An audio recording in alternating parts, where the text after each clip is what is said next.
हमारा हर शब्द समाज की आवाज, हमारी हर पहल निष्पक्षता का कदम। आपकी हर समस्या में आपसे पहले दिखेंगे हम हैं न्यूज फर्स्ट। ईश्वर का सच, हमारा साहस और आपका विश्वास। सच, साहस और विश्वास।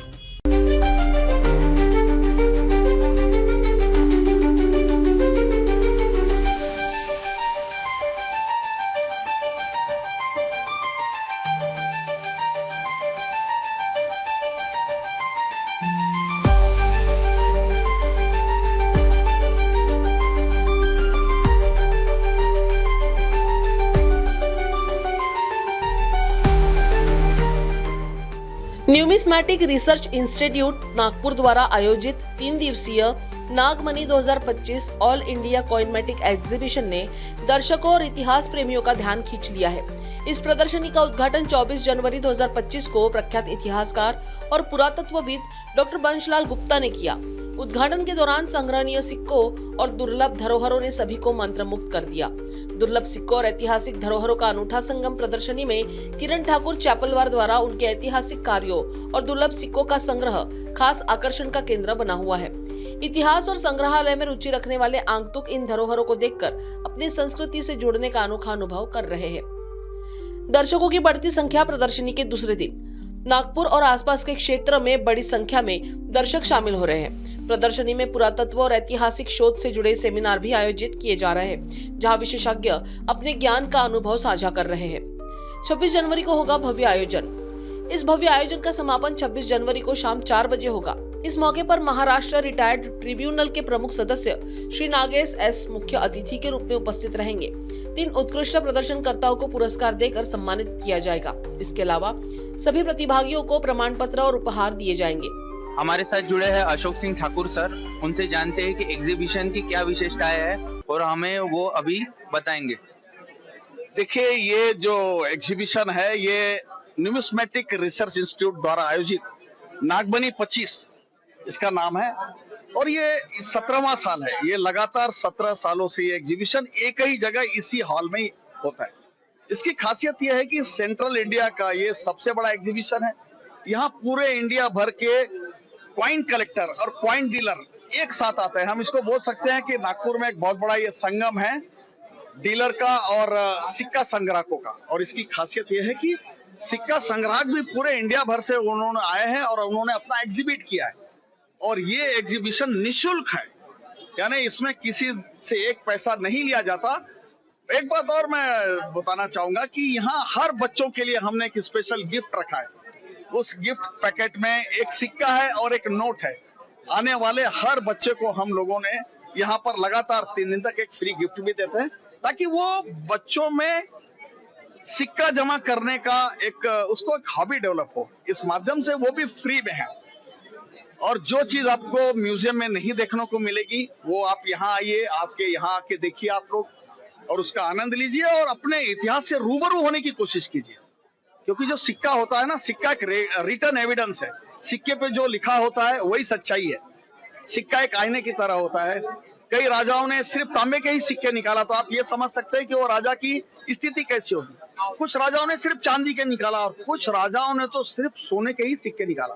तो आप समझ सकते हैं कि भारत को सोने की चिड़िया क्यों कहा गया है। 4th सेंचुरी एडी में गुप्त साम्राज्य के राज में भारतवर्ष में सिर्फ सोने के ही सिक्के चले। तो हमारा जो इतिहास है भारतवर्ष का वो बहुत वैभवशाली इतिहास रहा है और वो इतिहास को हम सिक्कों के माध्यम से रूबरू होने की कोशिश करवाते हैं। यही सबसे मेन हमारा उद्देश्य। आपके एग्जीबिशन में ऐसे कुछ यूनिक कॉइन्स है क्या जो हमारे जनता को देखने मिलेगी? सर, पूरे स्टॉल पे सिर्फ यूनिक ही कॉइन का यहाँ पे एग्जीबिशन लगा है, लेकिन फिर भी मैं कुछ चुनिंदा चीज आपको बताऊंगा। कि सबसे पहले मैं आपको एक सील के बारे में बताना चाहूंगा कि ये जो सील है ये सातवाहन पीरियड की है। चंदन खड़ा में ये सील मिली थी। ये आज से 2500 साल पुरानी है। इस पे सातवाहन राजा ने एक अनुष्ठान किया था। उस अनुष्ठान का डिटेल इस सील पे है और ये पूरे वर्ल्ड में एक ही पीस है। तो आप समझ सकते हैं कि ये कितनी दुर्लभ है। दूसरा सिक्का मैं आपको बताऊंगा कि ये शाहजहां के जो पिताजी थे जहांगीर, और जहांगीर लड़के थे अकबर के। अकबर की एक वाइफ थी जो हिंदू थी। तो ऐसा कहा जाता है कि उनको हिंदू का इतना प्रभाव था कि जहांगीर ने राशि चक्र के 12 सिक्कों सोने में ढलवाया था उन्होंने, लेकिन शाहजहां ने आने के बाद में वो सिक्कों का चलन बंद कर दिया और उन्होंने कहा कि जो ये सिक्का चलाएगा उसको डेथ पेनल्टी, क्योंकि मुस्लिम धर्म में कोई भी आकृति को दिखाना वो वर्जित है और इसीलिए ये सिक्का अति दुर्लभ श्रेणी में है। और ये ग्वालियर स्टेट का सिक्का है, ग्वालियर के सब राजाओं के सिक्के लगे हैं इसमें। और सबसे विशेष बात कि ये यहाँ से जो आप लाइन देखेंगे, धीरे धीरे आप अगर आएंगे देखेंगे तो ये पूरा विदर्भ में कई राजा हुए कि जिनका नाम इतिहास में दर्ज ही नहीं है, लेकिन उन्होंने राज किया है, उनके ये सिक्के मिले हैं। तो यहाँ से जो ये पूरा पवेलियन है, हमने इसको विदर्भा कॉइनेज का पवेलियन दिया है पूरा, ये सभी दुर्लभ सिक्के हैं यहाँ पर और खासकर विदर्भ में पाए गए हैं, क्योंकि विदर्भ में इतने प्रतापी राजा थे, उतने प्रतापी राजा महाराष्ट्र में उस पीरियड में होना मुश्किल था, लेकिन वो लोग अलिप्त रह गए, उनका नाम बहुत नाम मात्र आता है।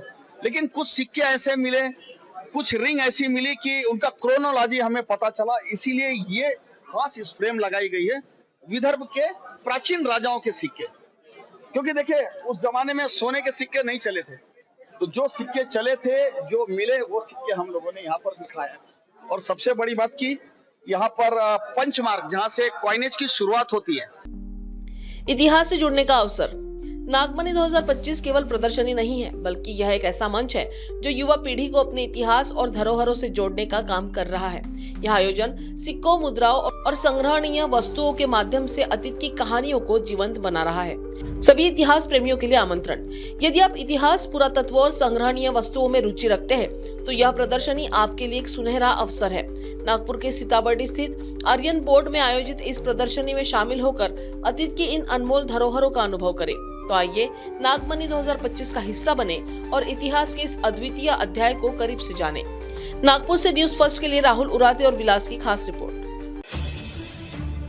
अगर आप ये वीडियो YouTube पर देख रहे हैं तो हमारे चैनल को सब्सक्राइब कर बेल आइकन दबाएं।